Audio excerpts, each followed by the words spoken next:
Hello, and welcome to a Glastonbury Romance.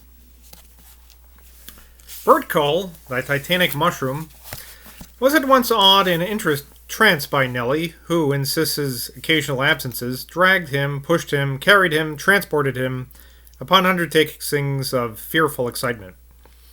Bert never cried, never laughed, never smiled, and very rarely uttered a word.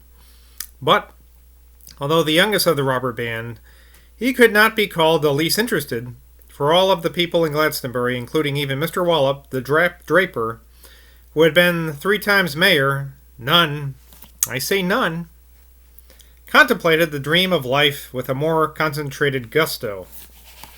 A little bewildered, but not even then profoundly disturbed, when Nellie Morgan insisted on carrying his enormous weight upon her slim back, Bert Cole surveyed the panorama of existence with an unpossessive, grave-dyed relish that would have put Diogenes himself to shame. The inrush of this hurly-burly of excited children delayed for a moment Red Robinson's departure. Sis and Nellie were both favorites of his, and there was a general hullabaloo in that peaceful kitchen when he undid, as he said, high and low, for a bag of sweets he had secreted somewhere. Oh, excuse me. Mrs. Robinson hated it yet even to move to another place her pile of mending from the stately black oak hall chair which came from the bishop's palace and which served her as a whole work table.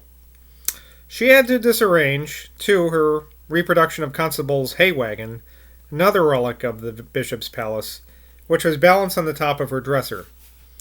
All was joyous confusion, with Bert, like some ideal prize boy, surveying life from Sally's knees, his plump legs hanging down, his plump fists clutching together some bits of blue glass he had picked up, and his grave eyes taking in the platonic essence of this whole unique scene. As for Jackie, a slender, fragile-looking but passionately intense little boy, with chestnut brown hair and hazel eyes, he had begun a dramatic story to his sister Sal, the points of which he had continually to emphasize when Sally's attention wandered by tugging at the locket around her neck. Long experience had taught him that the threat of a broken locket was the most attention-provoking of all gestures on this part of a younger brother. I see she over Tor and over Whirl. I see she again over Chalice and over Stoneton. 'Twere a good big up un she were, and un flew low, like twee goin' to take turn topsy. 'Twere the biggest flyer ever made, out of Armoricky, and Nellie says she knows for sure 'tis Mr. Tom Barter what he steered of her. 'Tis Mr. Crow's airplane, Nellie says, and Mr. Barter be pilot and she. Didn't I tell you, Mother? Broke in Red Robinson. Whoop, that's not the right voice for Red Robinson. He's the Cockney guy, sorry. Didn't I tell you, Mother? Broke in Red Robinson, who had been listening intently to all this. That's what he's doing with the money he takes out of the laboring man's sweat. Yeah, my Cockney is Australian sounding. You main right, Nellie, you main right. Barter is the pilot, and that means that he's letting the office down, and that means that the whole business will be washout. I'll tell him at the quarterly tonight when you've been, Jackie. You wait, Mr. Crow. You wait. You'll find Red Robinson isn't a fellow to spit upon, little though you may think of his dependabilities. This word referred to a personal quarrel which Red had had just a year before with Philip Crow. Philip had dismissed him without proper warning, and when angrily challenged by the man, had coldly told him that he did not find him dependable. The truth is that Red Robinson, although politically a communist, was temperamentally a Jacobin. A rankling personal hatred of Philip Crow had grown by degrees to be the dominant passion of his life, stronger even than his devotion to Crummy Gird. That not dependable had become a kind of vicious quartering on the great heraldic blazon of Mr. Robinson's revolutionary faith. Automatically replacing his mother's basket of mending for the church upon the stately hall chair, which bore upon its back the episcopal arms of Bath of Wells, God knows how the ex-housekeeper had got hold of it, Red Robinson picked up, for the second time, his cap and scarf and let himself out into the little dark street. On the way to the small upper room in Old James' antique shop, which had for years been the comrades' meeting place, Robinson found it necessary to pass quite close to a low stone wall, over which, at a single field's distance, you could not escape from seeing in the starlight the richly carved ruin of that oldest and most sacred building in Glastonbury, the Church of St. Mary, usually known as St. Joseph's Chapel. On this spot stood the original wattled church built by Joseph of Arimathea. Here was the stone church erected much later by St. David of Wales, and here too was discovered in comparatively modern times the carefully preserved well into which a blood-red stream of magical water once tricked down from the very slope of Chalice Hill. It was to this monkish guardian of this mystical spot, doubtless carrying in its enchanted soil, fed by the bones of untold centuries, the psychic chemistry of religious cults far older than Christianity, far older than Druids, that King Ina's charter was given. The charter which still exists, an actual piece of material parchment, inscribed by an unknown human hand in the year 725. One of the most familiar of the constellations, was it Cassiopeia? Red Robinson was weak on the subject of the stars, hung suspended just above the famous fragment of antiquity. Red surveyed the stellar sign with approbation. It was useful. It afforded light, though in a primitive form and not very freely, to the delegate who was to address the comrades that evening. There was no nonsense about it. Those twinkling celestial orbs might have been electric bulbs, inaugurated by some disillusioned Lenin of the ether.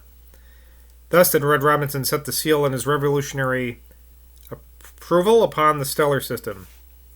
But the shadowy Norman arcs of St. Mary's Chapel, as he surveyed them now, filled him with an anger and contempt. He went so far as to spit upon the low wall in the direction of that Bastille of superstition. That his spittle only fell on the back of a small snail that was traveling across the dock leaf by the light of those same stars was an incident of small importance. He had expressed his disgust with St. Joseph, St. David, St. Patrick, St. Dunstan, St. Androcus, St. Gildas, St. Bognatius, and St. Benignus. He had expressed his disapproval of King Angder and the Peacemaker, of 2 King Edmunds, and of more abbots than he could possibly name. As to King Arthur, but he swallowed his wrath now and moved on.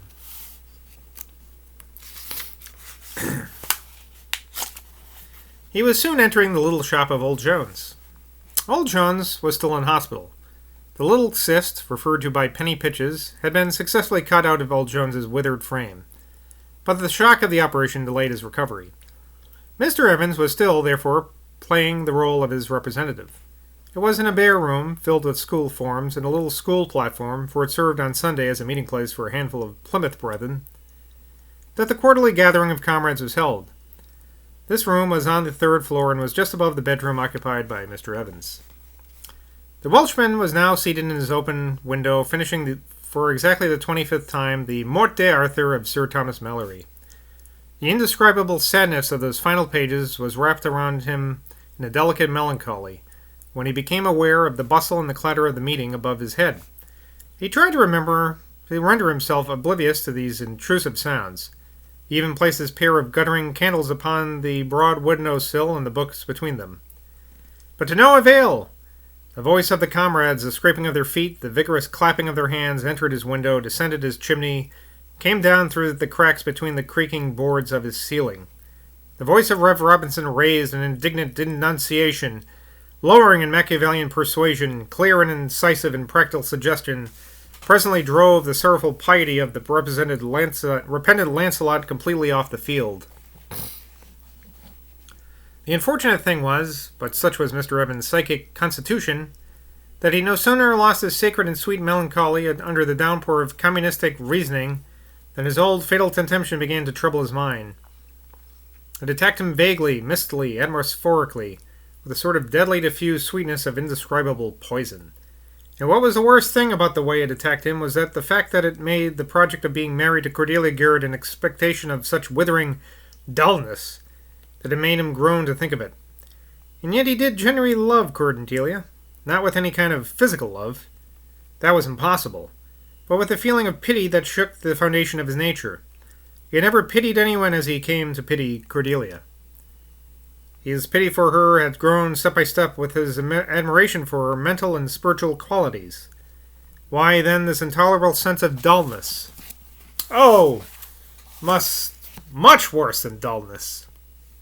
The sense that the very leap of life in his deeper fibers would perish of sapless sterility if he were to live forever by her side, day and night and day by her side. How could he have permitted this corrosive poison so to soak, with its fatal fungus juice, every nerve of his being? Struggling with this vague temptation now, he began to dally with the ghastly idea that apart from some element of sadistic feeling, it would be impossible for him not to shrink away from infinite loathing from any physical contact with Cordelia. He had thought at first, on finding how fond he was getting of Cordelia, that here, in this one single point, he had the advantage over normally amorous people.